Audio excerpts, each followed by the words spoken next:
Thank you very much, Ralph.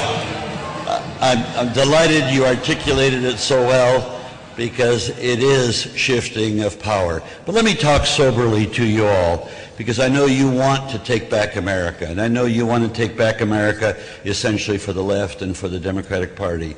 And let me utter this and say that we did take back part of America in the last congressional race. And I view it in the very sense that we did not so much that we were so able, but that the Republicans were so lousy in the Congress and the people rejected them. That's what happened.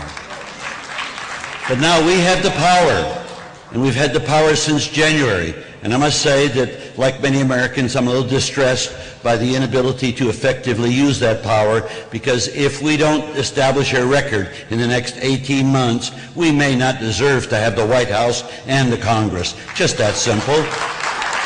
You know, what is the most important thing that brought about the power to the Democrats? It was the war. It was George Bush's war. And so we now have to deal with that, and deal with it with some leadership. And the best we've seen in the last 6 months is we've gone from a non-binding resolution to 4 votes on a water bill so that our presidential candidates in the Senate could look good. That's appalling. That's appalling. There is you can end this war. The Democrats can end it. Let me briefly tell you how you do it. You have to be tough. You can't just do politics as usual. You have to be tough. I've offered a piece of legislation that makes it a felony and is punishable by 5 years in jail that would apply to the President, the Vice President, Secretary of the Treasurer, and the Secretary of Defense. Now, how do you get that passed? Well, say, well, the President's going to veto it. Of course he's going to veto it. What we have to do is to show that the Congress under the Constitution is more powerful than the executive. We've not seen that for a long time. Only the Congress can make law. And so what the Congress should do under the leadership, and it should be demanded by the candidates running for president in the Congress, that one, that the legislation be introduced, that it'll be filibustered in the Senate. Fine, let them do that. Call up a cloture vote on Monday, on Tuesday, on Wednesday, and you keep calling up a cloture vote every single day until you override the opposition. It'll take 20 days. You'll watch these people turn in front of you. They'll wither on the vine. It gets to the President now, and the President will veto it. And of course, we expect that. It comes back to the Congress. Now you've got 2/3 in the House that you got to get, and you got to get 2/3 in the Senate. And so what do? Pelosi on one day at noon, same day, Reid at noon, they bring up the override. Now generally what you hear is you have an override vote, and oh, we can't override, we quit.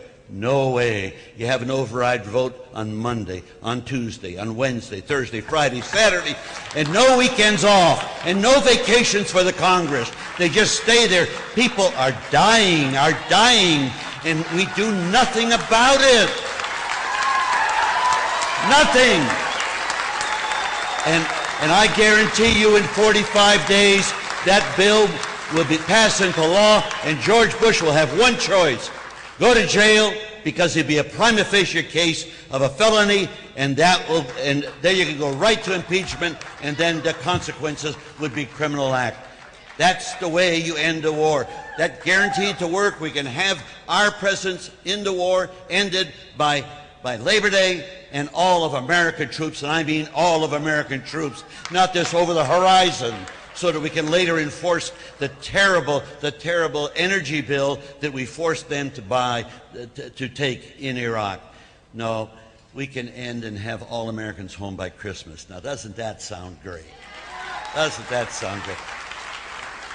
The next point I want to make is very simply, we want to take back America. My hope is that the next conference, because Boris Age and the others have done a fabulous job with these conferences, it's energized you, and that's what counts, and that's important. The activists must be energized, but you must realize that it's not just taking power for us, it's taking power for the people. And so we have to make sure that the legislation comes into being that will empower people.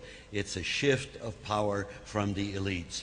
Now, I must say, you hear take back the power. Americans never had it. Americans never had it. As Ralph pointed out, the Constitution is not a very democratic document. The operative document for us is the Declaration of Independence, where we asserted our freedom in a legislative act. And that was done on behalf of the American people. Now we need, and of course what happened is that because of slavery, we pushed the people aside so that they don't have lawmaking power today. In 24 states, over half the American population makes laws at the state and local level. Why not at the federal level? Our checks and balances, which we're so proud of, are all voided whenever one party, Democrat or Republican, controls all the three departments of government. But when you bring the people into the operation of government as lawmakers, that changes because they cannot be co-opted by whatever happens in representative government. We need a parallel system where the people can make laws in partnership with their elected officials, and it's a win-win because the American people are qualified to make laws on every facet, every policy that affects their lives. That will free up representative government, the officialdom of the Congress and others, to do a better job on the day-to-day operations of government. My plea to you is focus on this. It's out of the box. It's different from what you customarily see. But as was stated by Cicero, and that is, freedom is participation in power, and the American people cannot participate except every 2 years, every 4 years, every 6 years, and in the meantime, they go protest. Whenever I see a protest, I see a situation that proves that our democracy is not yet fully mature. And that's what we must do, is make our democracy mature. And the challenge is for you to do it in the hustings. Thank you very much. Freedom is sharing power, and we don't have enough power. Thank you.